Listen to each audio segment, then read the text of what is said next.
Hi, my name is Justin Oche Jeremiah, a student of Theological Seminary, Adullam. I'm here to share my experience with hermeneutics. Our lecturer's name is Father Ebere. He taught us on how hermeneutics has to do with interpretation. Eons ago, people needed interpreters to declare the messages that God had to give to them, but they didn't have interpreters. It's traced to the ancient Greek times where they now had the god who was called Hermes that was to give interpretation. So that's where the word hermeneutics traces its etymology, which is its origin from, which has to do with interpreting. It moved further to explain to us the rationale for hermeneutics. The rationale has to do with bridging gaps. We have cultural gaps, we have linguistic gaps, which doesn't really help us understand many issues in scriptures very well, but hermeneutics gets to bridge all of those gaps.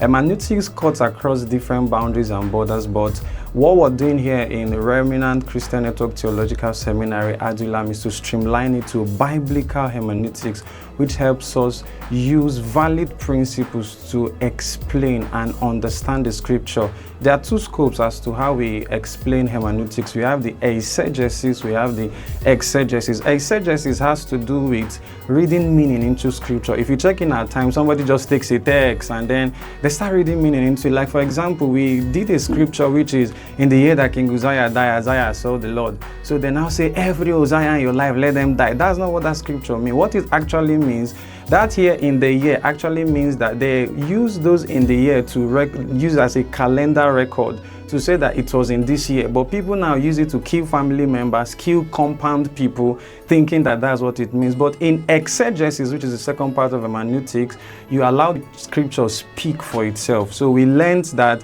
doing hermeneutics, we use the principle of exegesis, allowing scripture interpret scripture. It showed us some steps as to how to do hermeneutics. We move from exegesis to exposition, from exposition to application. From application, we now move to a fruitful life, because the end result of interpretation of scripture is that you should have the kind of life that Jesus had.